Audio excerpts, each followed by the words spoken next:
India's recent reaffirmation that it will continue buying oil from the most cost-effective sources, including Russia, underscores the country's determination to safeguard the energy needs of its 1.4 billion citizens. The statement by Vinay Kumar, India's ambassador to Russia, arrives at a crucial moment. It comes just days before new tariffs announced by United States President Donald Trump are set to take effect. These include secondary tariffs that target India with up to 50% duties and an additional 25% penalty specifically linked to its purchases of Russian oil and weapons. Washington has justified these measures as a way of exerting economic leverage on Moscow, aiming to curtail the war in Ukraine. Since the outbreak of the conflict in February 2022, India's imports of Russian crude have risen dramatically. In 2021, Russian oil accounted for just 3% of India's imports. By 2024, this figure had grown to nearly 40%, making Russia a critical supplier for Delhi's energy security.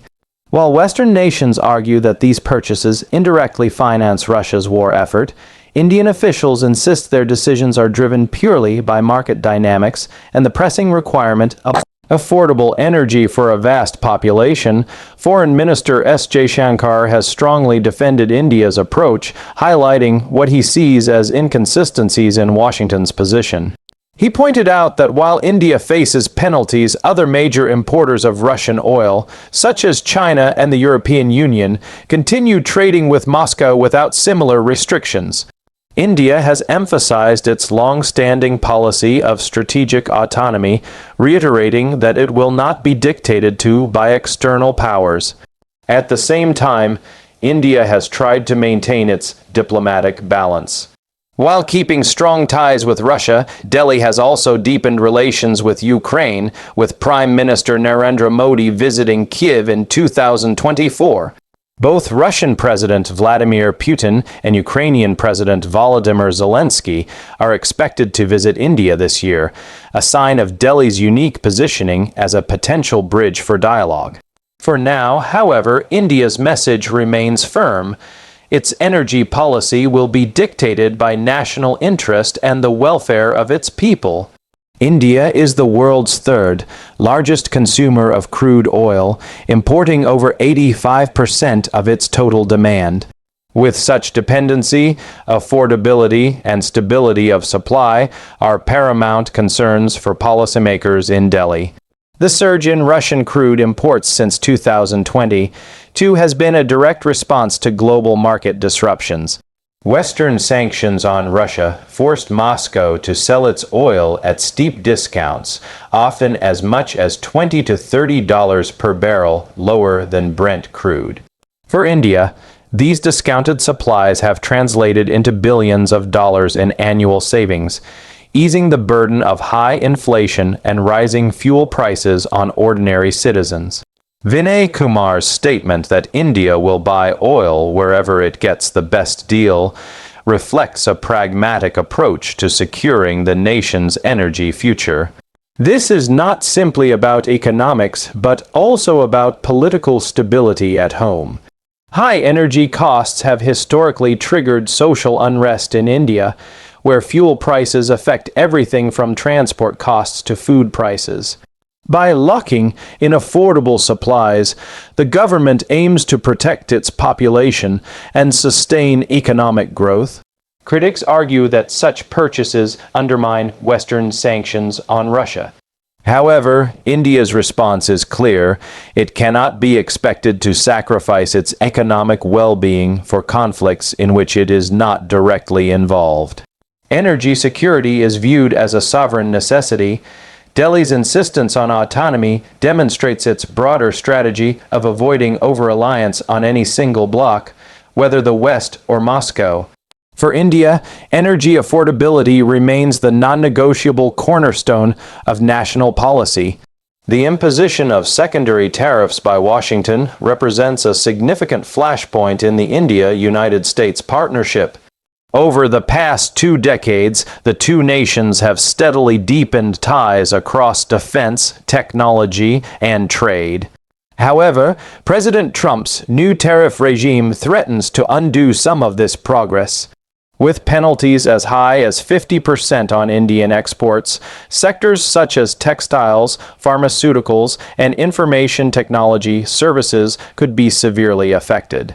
The 25% surcharge, specifically linked to Russian oil and weapons, adds another layer of economic pressure.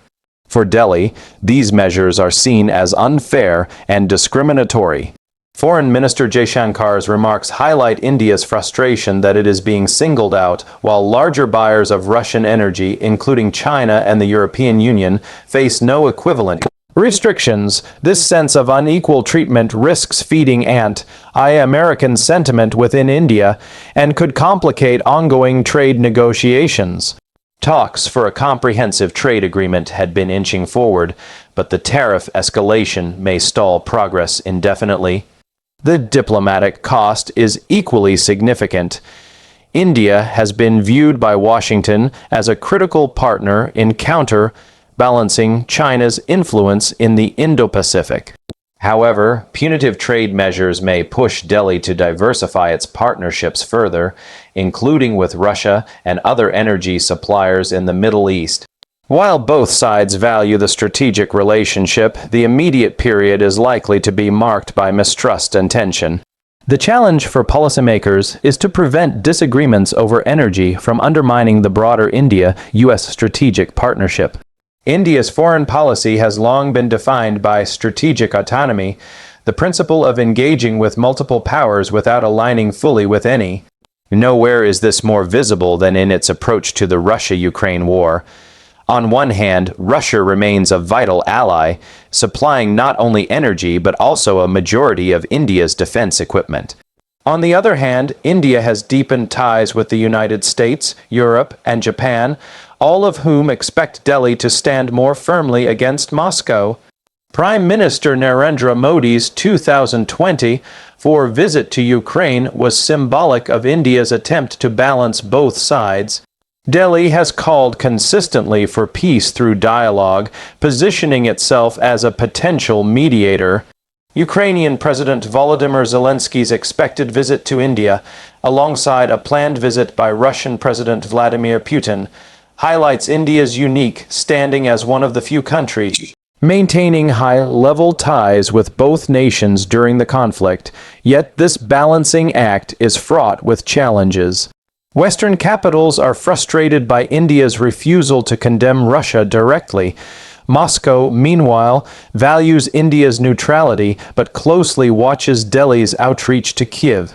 Navigating this delicate terrain requires India to preserve its core interests: affordable energy, defense supplies, and economic growth, while avoiding the perception of complicity in Moscow's actions. India's balancing act is not simply about foreign policy, but about national positioning in an era of shifting power structures. By resisting pressure from all sides, Delhi seeks to reinforce its role as an independent actor in global politics. India's oil purchases from Russia are not only a bilateral issue, but also part of a larger reshaping of global energy markets. Western sanctions have diverted Russian crude away from Europe, pushing Moscow to find alternative buyers. India and China have become the two largest beneficiaries of this shift, securing energy at discounted rates. This has altered global flows of oil, reducing Europe's reliance on Russian supplies while consolidating Asia's role as Moscow's economic lifeline. For Washington and its allies, this shift complicates the effectiveness of sanctions. As long as large economies like India continue buying, Russia retains a steady revenue stream to sustain its war. The United States hopes that secondary tariffs will disrupt this pattern, but such measures risk alienating partners like India and weakening broader alliances. Beyond economics, the issue has profound diplomatic consequences. If tensions over oil spiral into wider trade disputes, they could slow cooperation on critical global challenges such as climate change, supply chain resilience, and regional security in the Indo-Pacific. At the same time, India's refusal to bow to pressure could embolden other emerging economies to assert their autonomy in global affairs. Ultimately, the standoff reflects a deeper transformation, the erosion of Western dominance in shaping international rules. India's decision to prioritize national interest, even in defiance of Washington, signals a more multipolar world order where power is more diffused. Energy, once a commodity, has become a key instrument of geopolitical strategy, and India is determined to use it to secure its future.